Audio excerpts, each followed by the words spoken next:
Shout out. There goes my question.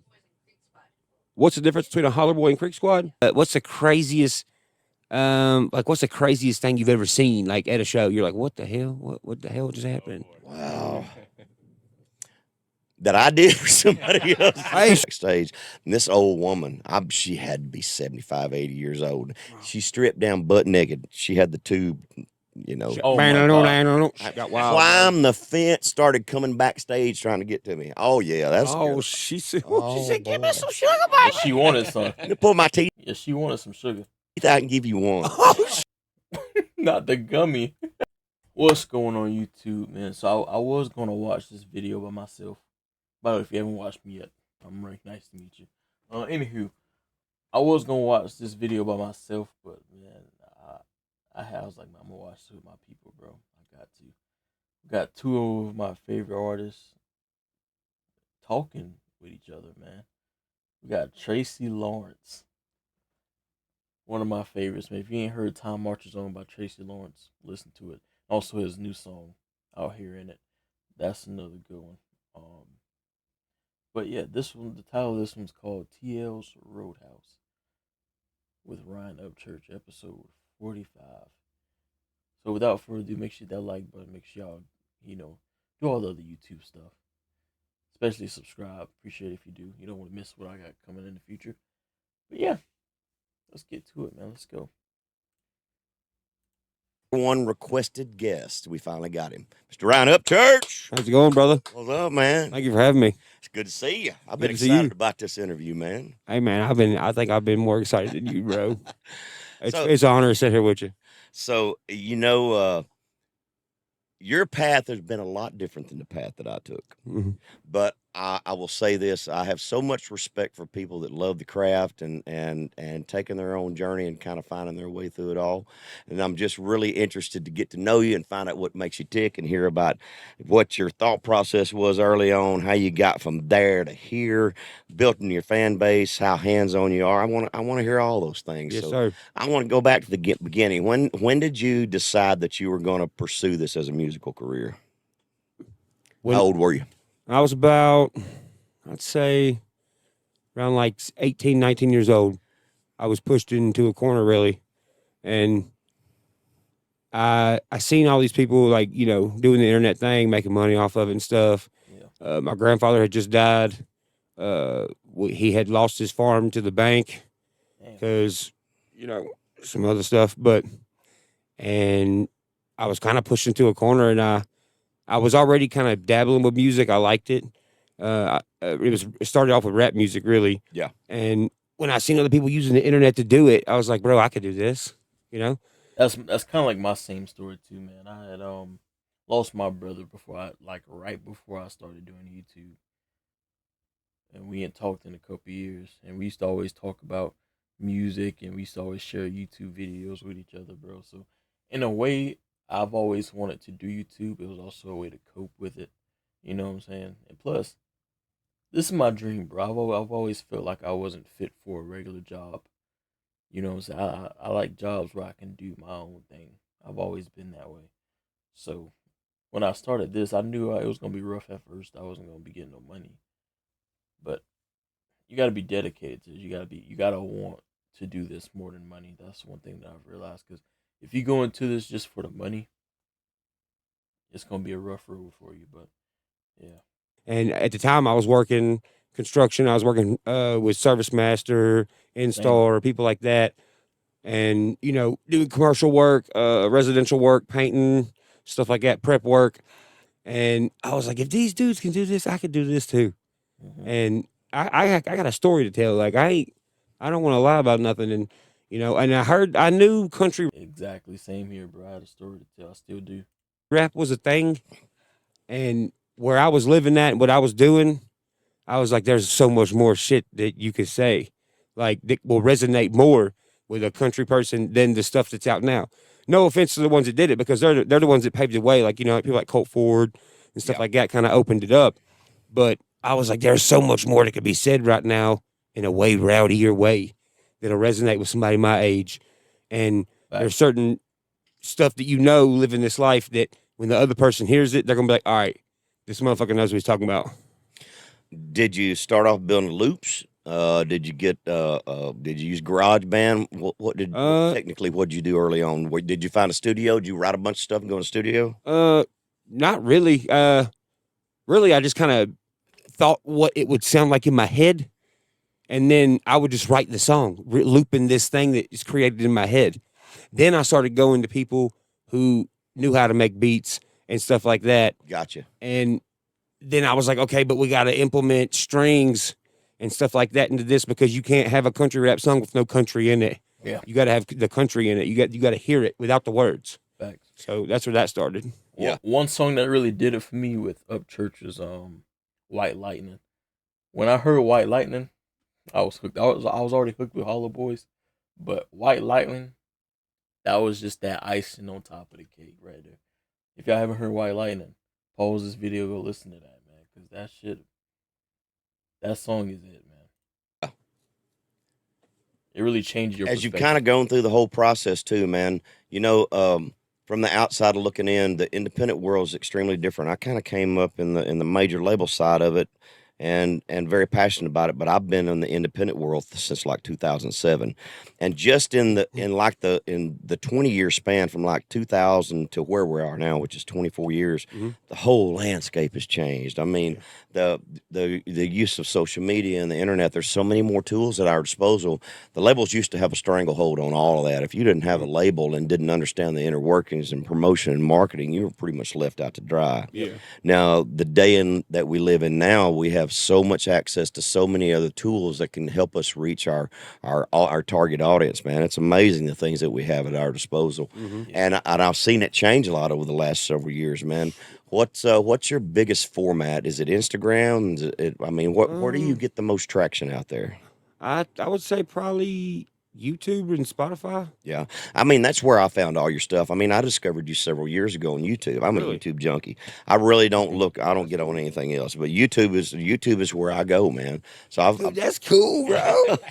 The legendary country singers be finding out. That's cool. I mean, I follow a lot of people. I mean, what's the girl down out Oh God, I love her. Hannah Barron. I Barron, mean, I yes. follow all kinds of stuff. Oh, Hannah from I Alabama. love Yeah, freaking she's Hannah, awesome. man. Yeah, she's I cool, I bro. want to go. That's a country girl right there, down bro. and catch some She's catfish. hardcore. Yeah, she is hardcore, man. Yeah. Oh, But yeah. I'm always searching for left of center eclectic things because Yeah, I watched their videos before. They're pretty cool, man. I went noodling one time. It was a very very weird experience, but it was very fun. You think you got balls until you go noodling. That's a different game right there. I kind of consider myself a little left anyway.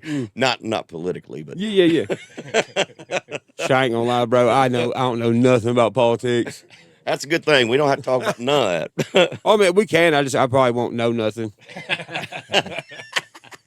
Well, it's best because our opinion doesn't really matter anyway these days. Shoot, hey, if it's in the front yard, then I know about it. The British are coming. One if by land, two if by sea.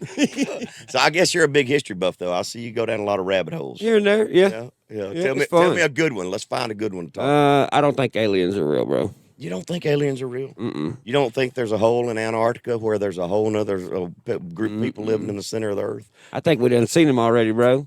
And I think a redneck would done got Bigfoot. What about That is true. But at the same time, I really don't agree with that because at the same time I think like this. You got to be crazy if you think that we're the only like different beings out there. I think there's a lot more out there that we just don't know about yet. That's what Area 51 is for, because I feel like if there's certain things that if the civilization knew about, it would never be the same. Everything would just. I don't know how. That's what I'm saying too. You don't even know how everybody would react to what we don't know about. what about the Anunnaki? Hey, maybe. It's so far back. I don't even know what color underwear I got on right now, and that was this morning. So, you talking millions of years ago? I ain't got a clue. My teachers didn't even teach right. So, I just, man, I get bored, man, and I mean, I can spend hours going down some of the strangest rabbit holes and finding all kinds of weird stuff out there. And before they started clamping down all that, after 2020, everything changed. Like everybody that I followed on YouTube got shut down. Oh, bro, Everything I mean, everybody I followed got shut down. I Yeah. mean, it all went away, and none of the. I mean, I have a hard time finding things that really interest me. Yeah, Yeah. same. I've been doing a lot of history, watching a lot of history, but not on your normal history platforms like History Channel or nothing like that. I've been finding like documentaries and stuff from the 40s Yeah. and stuff like that that are on like actual like a real camera. So just stuff on YouTube and stuff that you find. yeah, just kind of like old C-SPAN stuff and shit they don't want you to see. Then you see it and you're like, wait a minute, this don't match up with what we know now. What's up with that? Yeah, but there's a whole lot of that stuff going on. Oh, yeah. There's a lot of things that don't match up with what's going on now. Why is that? Man, I don't know. I think What do you think about MK Ultra? I think it's very real. Oh yeah, Absolutely. I believe MK Ultra is real, and I think it started a long time ago. The CIA was doing all that stuff, and I believe it's very prevalent out in Hollywood. I mean, look at Britney Spears, man. I think it's like one of those tools that nobody used to have, and now everyone has access to it, so people can kind of use it however they want. Well, they just understand there's so much that's understood in the world that we live in now. There's terms for it, like bipolar and schizophrenia. There's all that stuff right now, and a lot of it is about introducing trauma at an early age and being able to split those personalities. Exactly, and grouping people into something. That's why when I was working security as at a mental hospital, I worked security. Most of the people they put them under schizo. You know what I'm saying? And I wouldn't understand. I'd be like, he's not schizophrenic. That's just like a certain different type of mood swing. And I get it. Some people be like, that's schizophrenia. But in certain cases, if you saw the people I was talking about, they're not schizophrenic, bro. They're not. That's just a crazy term to make some people look even more crazier than they actually might be. Some people in there are more sane than we do. They just know certain stuff that we don't. I'm not talking about the crazy ones, though. I'm not talking about them kind of people. But I'm talking about the ones that you meet them and they actually make sense. But other people just think that they're crazy. There's a lot of people out there like that. You ever watch that movie freaking Split? Was it not Tom Hardy? What was in it? Where he had like 20-something personalities. That's some craziest crap I ever saw. But there's some. I mean, I really believe that it's real. That if you introduce trauma to people at certain stages of their life, you can actually block certain parts of their personality out. I believe they've done intense studies, Colors, meditation, all that stuff. color spectrum, Yeah. flashes, light. Well, there's all kinds of stuff. Strobes. I mean, that stuff can put you into a seizure or induce trauma. I mean, it can. That's why I don't use UV, the color UV at my shows, or infrared. Never. It gives you headaches. Really? And if you look on the color spectrum, red is all the way to the left, UV is all the way to the right. That's why your screen on your phone actually keeps you awake, because the color of the LED releases a chemical in your brain that will keep you awake. Yeah. Really? Mm-hmm. Wow.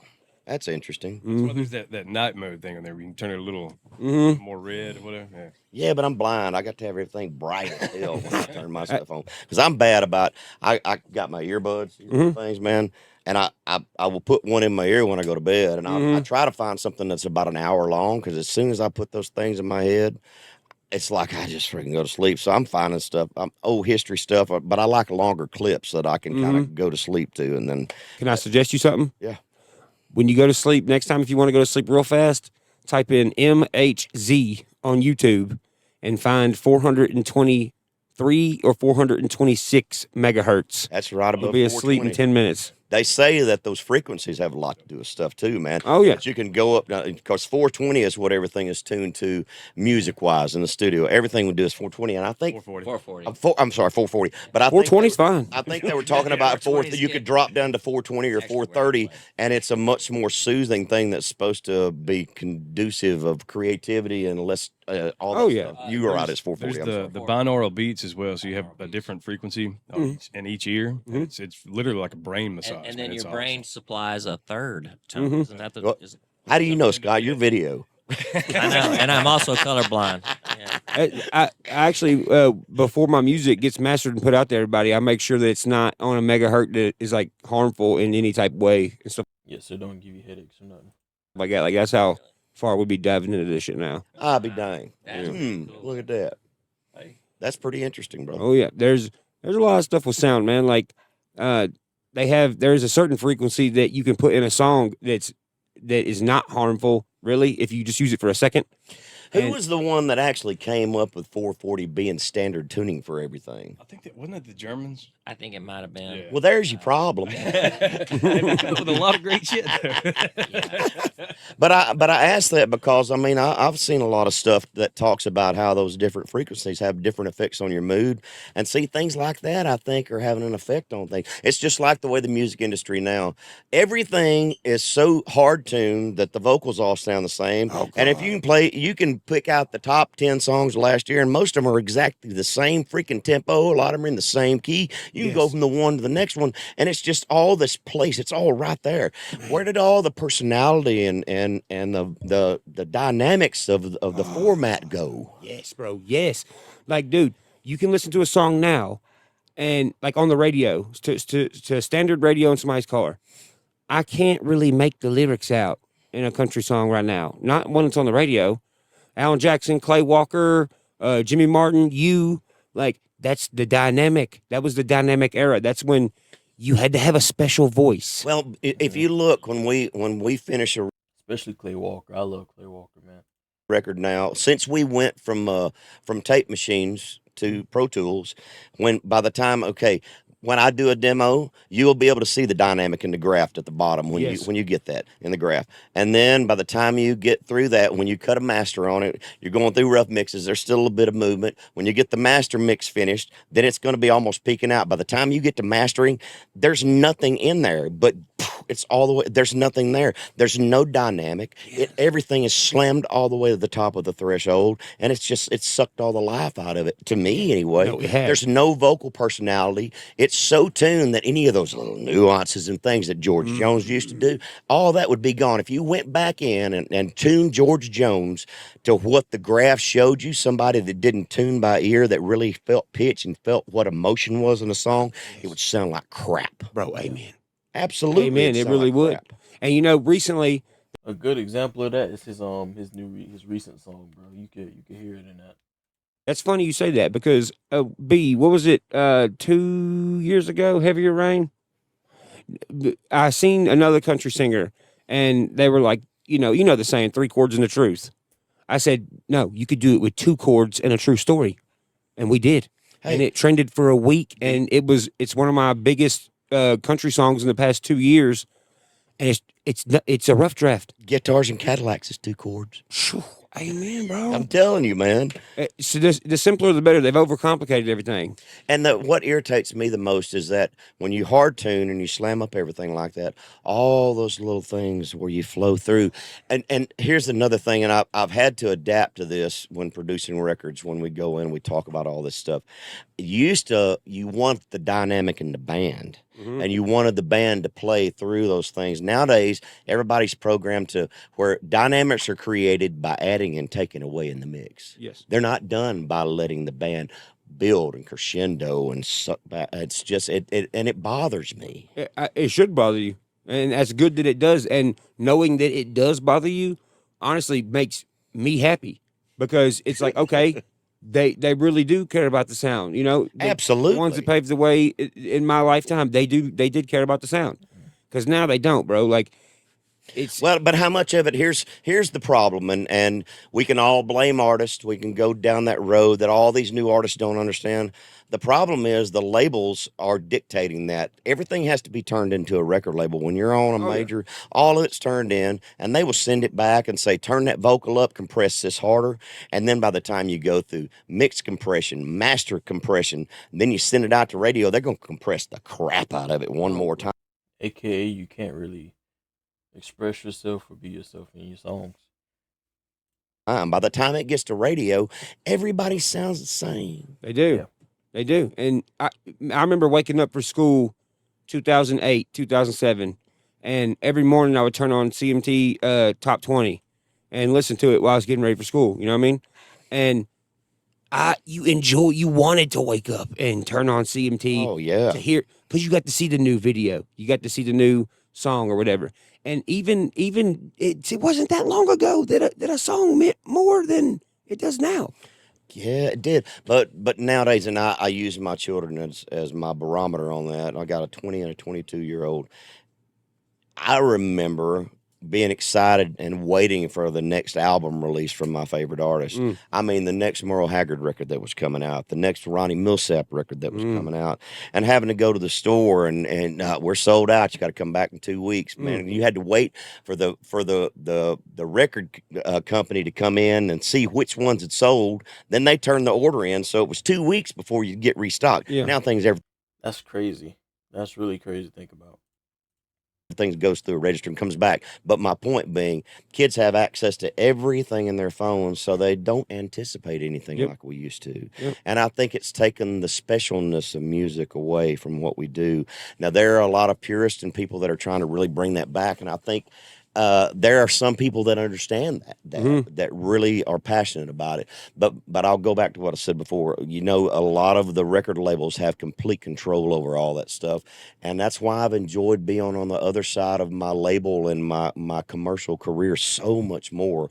I'm glad that I had the body of work, and I'm glad that I got to have it in a time where I still had creative control and I was able to make the music that I wanted to make, because I have to sing it the rest of my life. But I also enjoy this place that I'm at now, where I don't have to answer or behold anything. Right. And man, dude, the time span too. You got, if you ask me, it's like you got the best of both of those worlds. Oh yeah, absolutely. You know, that was that was, if you ask me, I think the 2000s was the last of the good country music. So think about this. Go back to 1989. I was living in Louisiana playing in a circuit band, and that was the year that changed my life. I was a Merle Haggard fan, Waylon Jennings fan, Willie Nelson, you know, all that stuff. I mean, Dwight Yoakam, you know, Randy Travis, all that stuff from the 80s. George Strait, huge George Strait fan. But in 89, Mark Chestnut came out, Alan Jackson came out, Travis Tritt came out, Vince Gill came out. You had Clint Black. Alan Jackson, he really messed up the game. I ain't gonna lie to you. He really, not messed it up in a bad way, but you know what I'm saying? Like, he really made a dent in the country game. Back. I mean, so you got all these guys, and music changed for me right then, because everything went to a different place. And that was when I decided right then. I moved to Nashville the next year, because everything was getting younger and it was picking up speed, and there was so much energy in the town, and everybody had their own place. You know, we were all proud. I was proud that Chestnut was having hits, and I was proud that Joe Diffie was having hits, and they were proud for me, and me and Bird were tight, and all these guys, there was so much camaraderie, and it's got so corporate now, man. I was going fishing though. Absolutely. You know what I mean? But we were sharing things, and everybody had their own place. Yes. And there wasn't the animosity like there seems to be. We didn't feel that way. We loved to see each other when we had shows together. We'd hang out on each other's bus and go party together. Yes. And you know why I think that is, personally? I mean, I wasn't there, but I think it's because y'all all knew for a fact y'all were chosen because y'all had a special talent and a special sound, bro. Like you could take somebody that ain't worth a shit now and make them a star with all the stuff we talked about with the sound stuff. True. That's why when you hear somebody sing live, it's like, it's like, are they doing vocal warm ups? No. But there's such a problem when you hard tune everything like that. I'm not capable of reproducing that live, because that's not the way I sing. Right. And when you go out and hear somebody that's been over processed like that, it's really hard to reproduce, because there's certain things that each of our voices don't do. I mean, we have a natural thing and a flow and a way. I'm bad about sliding up on notes. If you hard tune me up to where it's just hitting that note hard, and that's not the way I sing. You know? It's hard to get that, and it tricks you. It tricks your brain. Like when you're sitting there trying to sing with that hard tune, you are overshooting or undershooting, and it's still not hitting where you want to. And then you're like, dude, turn that shit off. There's this phenomenon going on now where these kids are hearing all these hard-tuned vocals on the radio or their Snapchat, and they're learning to sing like that. They're learning to sing like that. Man. Weirds me out. Crazy, man. They already sound like robots. So, do you feel like there's a fine balance? You know, guys like Jack White that is so old school that won't use any digital stuff, still tapes on tape machine, uses all tube amps and all the tube processors and things. There's guys like that, but there's a balance in there somewhere. Oh, bro. Vocal wise, dude, go back to the 90s grunge rock era with like Lane Staley from Alice in Chains, like bro, you got to think like those guys. First off, they were openly like, I do all this shit and I don't care. One, right, regardless of whatever they're doing, it ain't my fucking business. They're being truthful about it. Fuck hiding everything. Yeah. Like if you do something, okay, you do it, and well, then you never got to lie about it. Just like with the singing stuff you're talking about, a microphone comes out or it gets unplugged on us, it doesn't matter. Yeah, but I've been to some shows where if something went wrong with the computer, and the band shut down and that vocal's Stopped still playing and everything. nobody else is there. 3 nights in, yeah, I feel you, bro. Yeah, I'm not that guy. I'm not But that guy. man- We're still the band that goes out with everybody that's running 20 tracks, and we don't use one. Oh wow, we don't use none of that shit. that's cool, bro. We don't. I'm glad to hear that. I've tried. Hadn't I tried? Yeah, you And tried it, it. I'm and glad it's it didn't I work. hate it. Hey, bro, y'all hear just- Uncle Tracy, bro? Y'all just better step doesn't- y'all's game up. Just doesn't. But I mean, we've gone out and gone out and opened for or went behind a really hot 4-piece band that's got hits on the radio. I'm not going to say names. And it sounds like there's a freaking orchestra on the stage, and then us 6 assholes walk out there and do what we do. But what's cool is those people, they'll come up to us and be like, man, you guys, there's so much sound coming off that stage, and just to know that it's coming from your hands and your feet and, you know, your vocals or whatever, Yeah. and know that it's not coming from a computer, it's just so refreshing and a breath of fresh air to them. to And the see fans what's know. going on. Yeah. Oh, they know. They know. They know. But I like to not be hand tied. If I want to make a set change, Yes. and my light guy has to adjust to it. Yeah. If you're running a whole bunch of tracks, Mm-hmm. you can't do that. Bro, yes, we Can't do that, man. I remember when I was starting out, this is probably one of the craziest things, and I've told this story a few times, but when I was a teenager, and even before I came to Nashville and I was playing in a little circuit band, I'd taken poster board and color-coded things, like I had a pink one, a green one, a yellow one, and so I would laminate them. I had all my two-step stuff on one. I had all my ballads and waltzes on one. I had my mid-tempos on one. I had all my rocking stuff on one. I would go on stage at the first set. We'd usually do 4 or 5 sets a night. I would tell you what the first 2 songs were. I'd throw them on the stage, and I'd call them out as I went. Yep. That was the way I played my show. Hey, man, dude, I take mine to the floor, too, like that. Well, I'd laminated them because I usually would spill beer on them. Yeah. Or tear them up with your boots. Absolutely. So I just got them where I just throw them down. I could reuse them. Man, that's cool. Man, I just want to say, you know, I know this is kind of like off subject, but I just want to say, like, it really is cool to me to sit here with somebody like you and talk about music in general. I just want to say that. I appreciate it, bro. Yes, sir. I mean, I still cool to love see. it. We all do. I'm Oh, still yeah. passionate about it, man. This has been my life's journey. 100%. I've dreamed about it since I was freaking this big. I remember singing Glenn Campbell and Charlie Pride songs when I was 4 years old, man. I mean, it goes that deep. Who's your favorite? Who is your favorite country singer? Man, it's 2 of them, and well, let me show you. This is my country music. You got my glasses? This is my country music Mount Rushmore. This is George Strait and George Jones and Keith Whitley and Merle Haggard. Keith Whitley. Yeah, I was about to say Keith Whitley, boy. That's yep. Heck yeah, bro. These are my guys. That's cool. And I could put a lot more on there. I could do Charlie Daniels, Mhm. Waylon Jennings, and Willie. There's a whole nother list. But these were the guys that I really emulated. George was huge to me. Haggard was huge to me. I got to spend a lot of time with George Jones early Really? on. I mean, he was the first big tour that I was on, so I spent the first couple of years out on the road, and I learned so much from him. He was so cool to me. I spent more time with George than anybody.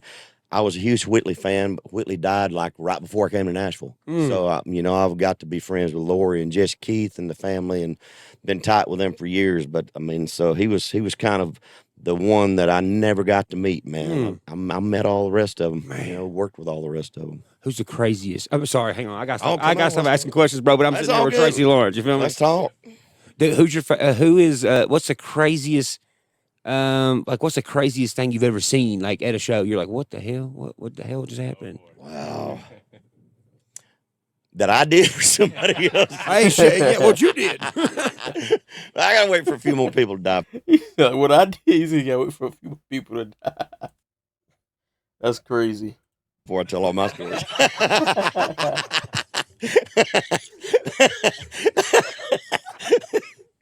I don't know, man. I've seen a lot of crazy stuff. I mean, as I've gotten older, I don't like all the rowdiness. There's a couple of clubs that I used to play all the time that I've kind of knocked off the list. The last one that I went to, I saw a girl get hit right between the eyes, right in the front of the stage by a beer bottle, and there was like 3 or 4 like major brawls going on all over the place. Like, I'm not coming back here if you're not going to take care. If you don't have security, take care of your people. I'm not. Doing this. Amen, amen. I don't want to deal with that. I'm not gonna play up there and play music to bar fights. I just hate that stuff. Yeah.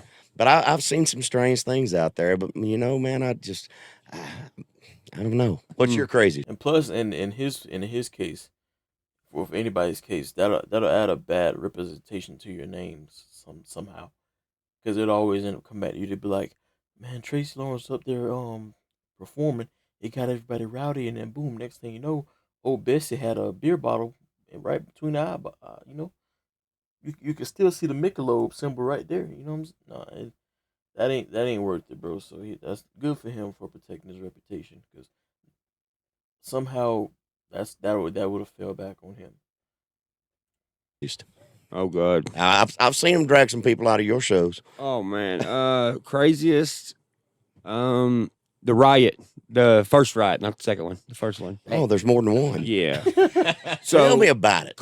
So we got to this place in Colt Ford. We get there, and Colt Ford's walking between the buses, and he was like, "Hey," he's like, "Watch out." He's like, "There's people climbing up on the stage around me and stuff." When I was on stage, and I was like, "What?" I was like, "What do you mean?" He's like, "There's not like real security here. It's just like some bubbas, and they all getting drunk, which is cool. But the bubbas can't be having a security shirt on, thinking they're security while they're drunk, you know." Yeah. And long story short, these 2 girls got into a head-on collision on 4-wheelers, and one of them broke their neck. Oh. And yeah, it was. This was a long time ago in my career. It was like in the beginning. And long story short, they called a helicopter lifeline. When the lifeline got there, well, first off, the Bubbas tried to pick up the girl with the broke neck out the ditch and throw her in like a Can-Am or whatever. And my people was like, "No, don't do that," because one of them was a military paramedic. And then the lifeline came, and then for some reason, somebody who was hosting the event started shooting fireworks, so the helicopter couldn't land. So I got on stage, and I was like, said some crazy-ass shit, threw the mic down. I was like, "I'm fucking leaving." And it started a riot, and then people trying to run them over with trucks and 4-wheelers. And I was unscrewing the mic stand because this really big dude was talking shit, and I was like, "Oh, shit." And all kind of stuff, but yeah. You're just sitting there like, oh, that looked kind of gay. Anywho, oh shit, oh fuck. I do remember one. Scott might have been about. I don't think you were, Junior. It's been several years ago. We played some festival. It's like up in Tracy City, just outside of Chattanooga. Oh, Tracy City. Yeah. And I remember they had these big high chain link fences on the sides of the stage coming to the backstage. And this old woman, she had to be 75, 80 years old. Wow. She stripped down butt naked. She had the tube, Oh my God. Climbed the fence, started coming backstage trying to get to me. Oh yeah, that's good. She said, "Give me some sugar, Yeah, baby." she wanted some. Pull my teeth. Yeah, she wanted some sugar. I can give you one. Not the gummy. Oh, not the gummy, bro.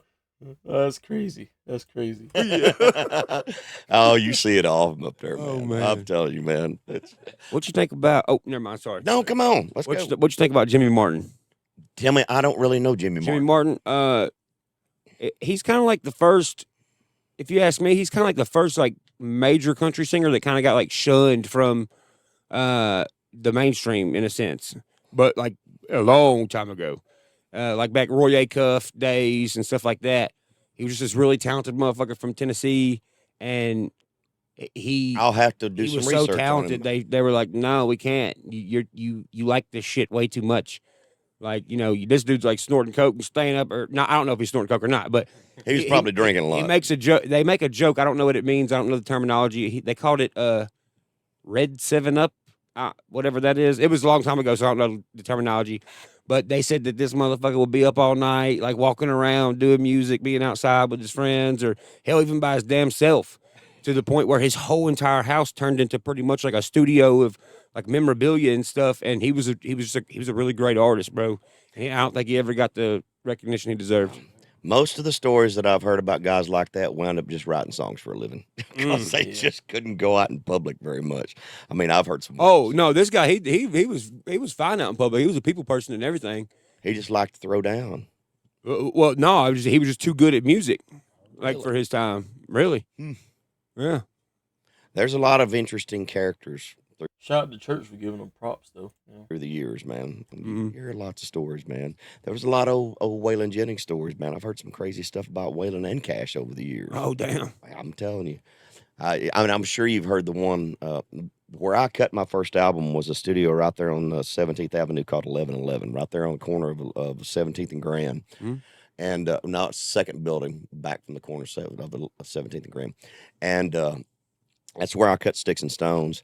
And when we got in there, everybody started telling the stories of when Waylon was there. They were cutting a record. There was a song that Waylon had called "Don't Y'all Think This Outlaw Bit's Done Got Out of Hand." What started out to be a joke the law don't understand. There was a mail package that was delivered to the front door, a block of cocaine. Oh, shit. And the feds were outside watching. And Waylon went to the door and got it. They were sitting up in the front lounge, and he saw the feds out there and went and flushed it down the toilet. And they came storming in. They came pounding through the back door in the middle of a song. Go back and listen to that lyric. That's all a true story. The feds were in the control room, and Waylon was out there in the vocal booth. So the engineer was like, Waylon needs to hear this shit. So engineer leans against the console and hits the talkback mic. So Waylon can hear everything that's going on in the control room, but the dudes in the control room, the feds, they didn't know that Waylon could hear them. So Waylon took that and he took the opportunity to run to the bathroom real quick And flush all the stuff. So bust me for possession of something that was gone, long gone. That's Oh, my what- gosh. yeah. Great stories, That's man. funny. That's crazy. He's processing right now. I'm still processing. I read his autobiography, and I'm just thinking, I'd have walked outside and be like, yo, feds, who the fuck was this here? but I think he said at the time that he quit doing blow, that last week his last purchase was like $20,000 worth. Holy crap. So he's like, all right, dude, this got. Is that like a bunch of coke? Oh, I would assume so. Yeah. Yeah. I mean, I've never seen that, so. coke in real life. That's like a pound or a kilo worth. 20K. Yeah. I haven't either. Me neither. But, I would assume it's a lot. Seen a shit ton of weed, though. I've seen a shit ton of all of it. Shrooms. I ain't done nothing. Yeah, I ain't doing nothing. I ain't done nothing. I ain't going to do nothing. I didn't come here and I ain't leaving. You never do leave. I mean, you know what? And even if somebody does, though, it's like, fuck it, who cares? We're all adults, Like, that's one thing I can't stand when a motherfucker sitting there like, why are you doing this? Because I want to. Because I'm an adult. Because I'm over 18, motherfucker. So let's go back to music, man. All right. Let's talk about what you've learned along the way from the very first project that you cut to the new stuff that you've done now. What's your growth? What do you see? What's different now with your process and how you start and how you finish? Well, the main thing that I've realized is don't trust anybody. Trust your gut. And to trust your gut, you got to keep your gut instinct as natural as possible and not influence your brain with a bunch of everyone else's input. You have to seclude yourself and go towards what you like, and you got to make your own decisions. Facts. Second thing, what has changed? I've become more of a composer than anything. Like, I'm very weird and specific about my music. I just don't put out anything. I know exactly what I want to do. I get in there and I do it. If I say, hey, this needs violin, this needs banjo, this needs lap steel, I'm getting it, I'm finding it somehow, some way, or I'm learning how to play it. And that's mainly on this last album I did. It was 7 days because I wanted to test myself because I was like, okay, I've got 20 albums out. Most of them are either gold or platinum, and I am where I'm at. I got to start testing myself. So that's what I started doing. And this last few weeks ago, we said 7 days, or no, this is the second time we've done this. So the first album was called Blue Jeans 1. We did it in 7 days, and we were like, bro, that was really cool. Testing yourself like that, trying to crunch everything in and play the instruments and, co-produce and all this stuff, 2 people in a room. So then the second time we did it, which was last week, we made another one. And this time it was me, Broadneck, JJ Lawhorn, T2, and Boosie Badass is on it too. And am I forgetting anybody, B? And we did it in 7 days, and bro, it was madness. But it was the most beautiful madness ever, bro. We had banjos and lap steels and shit going all back and forth. Hell yeah. And when you're creating like that with other people who love music as just as much as you do, bro, there ain't nothing nobody can do to stop you. And it's just, and I've also learned that the thought process is being crunched down, like you said, into this weird format. And I think the people who get to say what goes out and what don't listen to music like we do. They don't know it. If so, tell them pick up an instrument and do something on the song. They can't. They're too busy driving a Ferrari. So how big of a crew do you have with you for all your social media stuff? Because you've got a huge social media. That's pretty much your format. Oh, me and him. Yeah, y'all the creative. You do all the camera work. Below. B Loose, he's B Loose. We met shit, bro. It's been like what 6-7 years ago. Yeah, man, I was living in this little cool. bitty ass trailer, bro. By the way, give me some skin, bro. I was living in this junky ass trailer in the trailer hood, bro.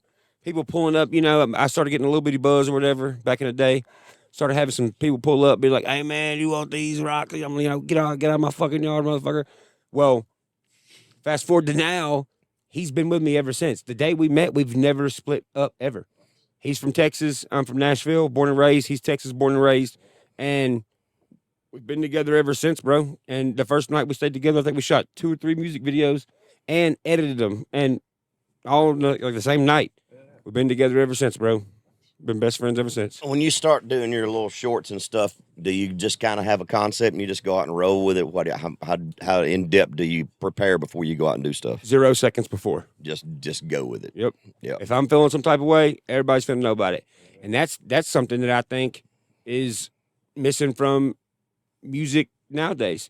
Because you got to think, like we're talking earlier, back in the day, which wasn't that long ago. It sounds like a long ago when you say back in the day, but back in the day, like yesterday, a country singer will tell you how the fuck they feel about something, and if you didn't like it, you'd have to say something back to them, and y'all either fought or figured it out. You know what I mean? Nowadays, it's too business. It's like everybody's the fucking FBI. Everybody's like, bro, what, are you putting this out? What are you doing? Who are you talking about? Motherfucker, listen and find out. Like, why is everybody so like suspect and like be like, oh, is it about me? It's all a business. It's like war games. It's like, dude, pick up the guitar or get on the mic and just leave it at that. Yeah. Like, it's not my fault that I get to say whatever I want at all times and you can't. And that's the thing. And I think in my career so far, I personally feel like, which I'm going to be biased because it's me, but I feel like I'm proof. I'm proof that the canceling shit's bullshit. I feel like I'm proof that you don't need this big, humongous, fucking huge machine behind you. And it's also proof in a timeline with other artists. And I'm not going to say who, but I've been texting artists before. We're in the same building. And they're like, yo, bro, what you want to hang out? And where you at? I'm like, I'm at Aldean's. And they're like, me too. And then, boom. And then nothing. I'm like, what the fuck? Are they okay? I hope they're all right, And then some lady will come to me and be like, no, you need to stay away. Y'all can't be seen beside each other. I'm like, who the fuck are you? Who are you? Like, who are you? And why are you telling me this? I don't fucking give a fuck. Like, I'm just trying to chill, bro. I'm a normal person just like everybody else. Like, I don't know why you trying to put a cage around me on top of Aldean's, but this is kind of weird.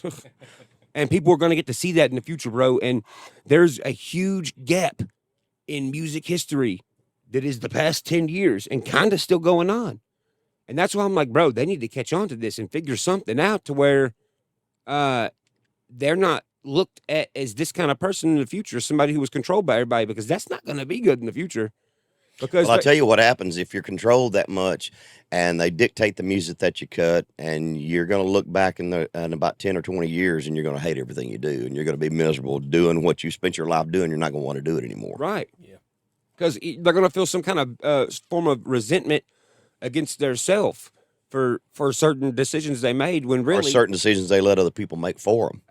Exactly. That's what I mean. Like, and what they don't know is they got the power.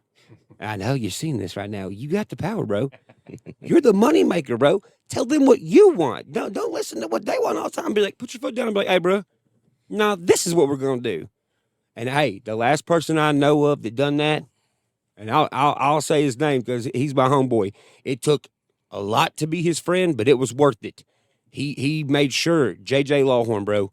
JJ Lawhorn was with these people. You can believe this out if you want to. He was with this people called Average Joes, and he had this song called "Stomping Grounds." So this is a good example. And JJ is the kind of person you can't tell him jack shit, but he's also the one getting turkeys. He's also the one who is the actual farmer in real life. He's got the cows. He does the thing with the horses where you have to scrub their ding-a-ling and get the shit off of them. You know what I'm talking about? What kind of farm is this? Oh, bro, no. Bacteria will grow. I grew up on a farm. I never had to do that. Bacteria will grow around a horse's dick, and you got to get it off, or their bladder will like get infected and stuff sometimes. But anyway, they told him, they said, you're going to film Stomping Grounds on the strip of Nashville. And he's like, no, it's not my stomping grounds. We're going to go to the country. And they're like, no, we're not. And he's like, well, fuck it, I ain't doing it then. And he didn't. Yeah. And he's left ever since. And it took a long time for me to gain his respect, but I gained it because I wanted it. Because he was another real motherfucker in this day and age that I could get along with that has been done the same way. And it ain't far along from these us kind of artists kind of taking over, bro, because people are starting to see, they're like, okay, why are they making 5 albums a year and they're all good? And why am I having to wait fucking 10 years for this guy to put something out? Yeah. I don't know why you're doing that. They need to change the way they do shit. Otherwise, they're going to get left in the dust in the future. For real. So a couple other questions. Mm-hmm. How often do you post? Because that's a separation where you and I are moving in different places. I can't do the posting all the time. There's so many people that are logging into TikTok 5, 6, 7, 9 times a day. Mm-hmm. People that are doing all that. That's why I do the podcast. Right. Because it's a comfortable format for me. I love talking with people. I get to meet some new and interesting people and make new friends. And then we just chop it up and use it in all these other places. Mm-hmm. I'm not a guy that's going to get up and freaking post every day. I'm not. Right. That's not the world I grew up in. I'm not comfortable with it. I can't do it. I mean, how much are you posting? Are you doing it multiple times a week? What's your thought process? When you feel it? I don't really have a process on it. Just kind of in the midst, if I'm fishing, if I'm building something, if I'm cleaning my yard, if I'm playing with my dogs or whatever I'm doing, I'll just pick it up and be like, hey, this is what I'm feeling right now, and put it back down. Yeah. Because I just want the people who follow me to listen to my shit to know where I'm standing at on everything at all times. If there's something that pops up on the news, a cultural thing or anything that you hear going on that just kind of runs in your brain, yeah, it's just something that you go with. Yeah, it's mostly music stuff, or if somebody's like kind of trying to stab at me or something, I'll be like, hey guys, look what they're doing. So they can see the whole process with me. So they can see not only me for who I am, but other people for who they are. Because I feel like they deserve that. You know, they're the ones paying for the tickets. They're the ones buying the merch. They're the ones listening to the music. They're the ones getting us to where we're at. So it's only right to be real and do them right. How long has it been since you've been on tour? I have no idea. How long, B? Been off for a year. And you're getting ready to go back on tour. You got a new album done? Yes, sir. Okay. What's the name of it? What are the names of them? Blue Jeans 2, Blue Jeans 1, Pioneer, People's Champ. What's the country one? Oh, shit. Concert for the Crickets. And so y'all are getting geared up. Do you know when y'all go out? March 9th. Oh, so y'all getting ready. We're starting at the Muni. Cool. Yep. I love that place. Yeah, I played some good events there, man. That's a pretty cool. That's one of the older venues in town. Historical. Absolutely. Love that place. So tell me about the Holla Boys. Man, shit. I know you want to give a shout out to all that, man. Shout out. There goes my question. What's the difference between a Holler Boy and Creek Squad? Creek Squad is kind of like the internet base, I guess, in a way. Are they kind of like Swifties? What's a Swiftie? Taylor I think Swift. Molly knows what a Swiftie is, bro. No. Taylor Swift. Oh, no, not you.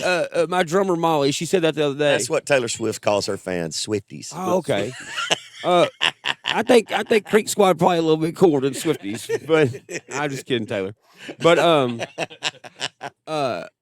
I kind of, I don't know a lot about Taylor Swift, but I do respect her business moves. Oh, I see what you did there, girl. Oh yeah. Hey, she alien brain. She knows. Yeah, she broke it off in a couple of big players that really put them in their place. Scotty. Scooter. Scooter. Yeah, Scooter. Yeah. Yeah, I got a contract from Big Machine. What was it, like a week before that? Oh man, that was hilarious, bro. I had Big Machine coming out to my house and stuff. I made them they gave me free liquor. They gave me a free flying V guitar. All for me to just say no, bro. But I did it on purpose. Appreciate the guitar, Scott. But I still got it. But yeah, no. Between Creekers and Holler Boys is kind of like the rougher ones. It's out at the mud parks and shit. You know, the motherfuckers that they see somebody pulled over on the side of the road with a flat tire, they'll pull over and be like, "Hey, you need some help," or they're the helping blue collar redneck group of people that are all over the world. And when I say all over the world, I really mean that. Like we got stickers that people say HB Ontario, HB Russia, HB Africa. Believe it or not, most every state in America. Like it's not something that was planned. It's something that is a feeling from not only a country boy, but somebody's got a big ass heart, but also got a big ass foot. You know, that's a holler boy, baby. Okay. That narrows it down. See, I grew up on Possum Creek in a holler in Flatwoods, Tennessee, Nice. and currently live on Crooked Creek. So I feel like I'm kind of an honorary member of this whole creek. Bro, you like a and creek holler or thing. creek? He needs a HB on the back of his truck glass. I'll get one now. Yeah, all right. I'll get you one. Hell yeah. What do you think, Scott? I'm just absorbing all this. Bro, I will answer any question you got, bro. Oh So shoot! don't Come on, don't dig think deep, there's Scott. Come on. don't think there's Don't- any questions that I won't answer because I will, bro. Don't Oh, do my that God. stock shit you've been doing now. I know. Well, I guess to me, when I'm just sitting here listening to this conversation, I feel like you have a lot of just passion Yes, sir, I do. deep down, and I think that's what's resonating with the fans that you have. Get to the Do point. you have a? Do you have a? Where's that coming from? Is that your upbringing, or did somebody, do you wrong or do you right, or how? Where is it that you get all that passion from? That was a good Let question. me be real, bro. Yes. I have a song called Next to Red. And the reason I do what I do is because rednecks and people from the South have been getting shit on forever. And they finally got somebody that will talk shit to absolutely anybody and do it slicker for them so they don't have to do it. And that's why I am the way I am. And that's all there is to it. That's awesome. People like me, bro. People like me that, may have been in a little bit of trouble, but is trying to do better. People that's not trying to dwell on the past, but Facts. go forwards in the future. And, not be not a hillbilly or a redneck or a country motherfucker be known as something that is goofy or something like that, because we're not. We're the ones that's going to fucking shoot at people if they come over here and try to invade this country. We're the ones that's going to teach you how to get your own food. We're the ones going to be making your clothes. We're the one that's going to have the balls big enough to go dodge bullets for your ass. Absolutely. And that's what everybody needs to realize. I love that. Facts. I ain't gonna dwell on that one too much because you've been around, you know my past and everything. Well, you know the stuff that I've told you so far, but yeah, he said that perfectly. Amen. That's a great answer. So tell me about. Let's move. It's getting ready to go out in March. I mean, we're right there. We're going into rehearsals real quick. We're getting ready to head back out too. What's your stage show like? How many guys you carrying? I mean, what's your band situation like? Let's see. So we just put together a new band. Great people, and it's me, my 3 bandmates, 2 sound guys. How many lighting guys?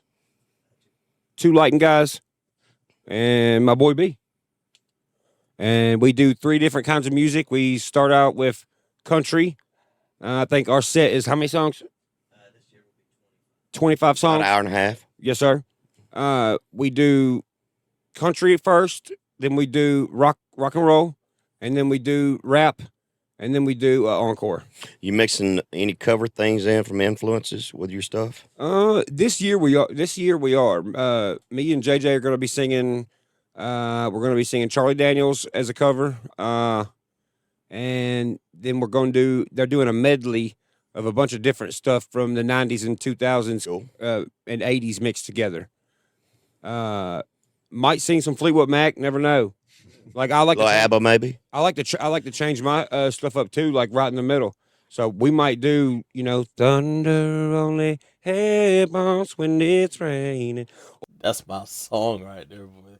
That is my song. Or we might do I'm going through the big D and don't mean Dallas. Oh, you can't go wrong with some Chestnut, man. No, man. Yeah, we might do some Tracy Lawrence, baby, if he left. Should, man. Come on. We think maybe Brothers wearing feet and he smokes a lot of dope. That's my song. Tracy. we might be having Clay Walker might come out for the Nashville show. We're not Cool. sure yet. We got to see how busy he is. What's the date on that first show? March 9th. March 9th. Clay Walker, bro, that dude's a real motherfucker too, bro. Facts. Bro, me and him got drunk in the woods and drove my I met him one time. He did a concert in my hometown. It was a free concert. I met him, man. He seemed pretty genuine, bro, from what I could tell. He wasn't brainwashed by the media or, by what everything by all the other stuff that like mainstream artists or usually brainwashed by. He just seemed like he was just himself. That's how it should be. Platinum through the woods and fuck too, bro. Yeah. Bro, me and him got drunk in the woods and drove my Platinum through the woods and fucked it up and had the time of our life, bro. And hey, when first time I ever met him, he was breaking a horse when I got to his house. I was like, shit, bro. And he was dressed up all nice like Elvis. I was like, damn, bro, he's doing both of those things. Damn. Who's the craziest guy you met out on the road, man? Craziest guy I met out on the road. Artist wise? It doesn't really matter. I mean, preferably artists that we'd know, but I mean, I'm gonna throw mine out there when you get done. I don't know. I really don't.